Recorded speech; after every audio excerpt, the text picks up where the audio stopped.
Great. Thank you, Mr. Chairman. I want to get right into this. I share the concern of many of my colleagues about the failure of our public health establishment to have trust in it. And I think that has had lasting harm inflicted on America's children. And I know, Dr. Monterez, when we visited, I talked with you about this issue of trust in the CDC based on my experience as lieutenant governor during the pandemic. Because during that time, I know elected officials, parents, community leaders turned to the CDC for clear science-based guidance. And as lieutenant governor, who had to work with the governor every single day and managing through this pandemic, as a father of school-aged children, I experienced firsthand the effects of that guidance. And we were hoping that it was going to be based on the science. Everybody kept saying it's based on the science. And yet we know that now that guidance was based on politics and special interest. Instead of safeguarding children's health, CDC allowed activism to override science with devastating consequences. And I just want to give a few facts on how trust has been eroded. And by the way, we talked about not having enough money. Well, CDC now has 12 centers, but only 3 of them were authorized by Congress. And I think it's drifted from its original mission. And trust has been eroded due to these high-profile failures during the pandemic, failures that cost students years of academic progress. The House Oversight Committee found that the CDC gave the American Federation for Teachers access to edit school reopening guidance, inserting triggers that prolong closures. And this was not science, it was politics at the expense of our youth. The consequences of these widespread school closures were very measurable. The Wall Street Journal reported that math and science scores for 4th through 8th graders fell to their lowest levels since testing began. The New York Times confirmed that students in districts with prolonged closures fell as much as half a grade behind in math, while those that reopened sooner lost less ground. And the Hoover Institute projects that this learning loss will reduce in lifetime earnings for today's students of 5 to 6%, costing our nation an amazing $31 trillion in economic growth. That damage went beyond academics.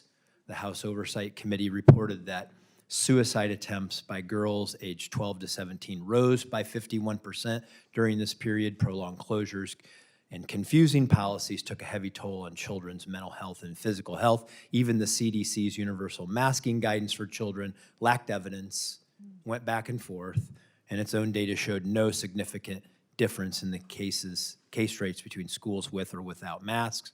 And equally troubling was the CDC's growing susceptibility to special interests through the CDC Foundation, which accepted private donations, including thousands of contributions routed through platforms like ActBlue, and with these weak safeguards, the agency left to police itself. It further undermined public confidence during this whole process. And we talked a lot about that. And this lesson is clear to me that when an agency is entrusted with science and it bows to politics, children pay the price. And we must demand accountability. We must restore the CDC's core mission of protecting public health on evidence, not ideology, and that we must never again allow political influence to dictate the decisions of our children's health, education, and future, whether that's with pandemics or vaccines. And I hope that there's nothing in that statement that you would disagree with, because I think that we had pretty much aligned on that during those conversations. And I know that with all of this guidance right now coming out, there's a simple question. For parents with healthy school-age children, are they endangering the lives of their healthy children if they don't get them vaccinated for COVID? This is where a parent needs to have the ability to talk with their pediatrician and to really make sure that it is in the best decision of the parent and the child that vaccine, the COVID vaccine, is the benefits and the risks are well understood by the parent. Okay, and would that apply to every vaccine? So again, CDC doesn't make mandates; it makes recommendations.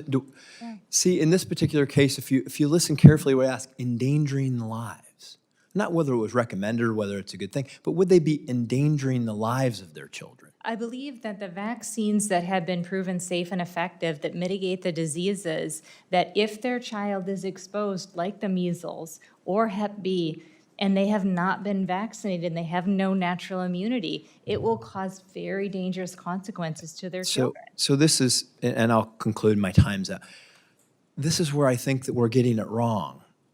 We shouldn't, I ask a pretty simple question, are they endangering life? They aren't endangering the lives of their children. It may be a recommendation, may say a good, and there may be good reasons for doing it, and we should tell them that. But we shouldn't scare people in saying that we're endangering their lives, because I hear that all the time. And it's just an overstatement. We gotta start leveling with people about what the truth is. I agree that we have to have productive conversations with individuals to allow them to understand the benefits and the risks associated with these vaccines. And we do need to And make sure. thank you, Mr. Chairman. And the irony of this is when I talk with you, you say that. When I talk with Secretary Kennedy, he says this. We got to get this figured out.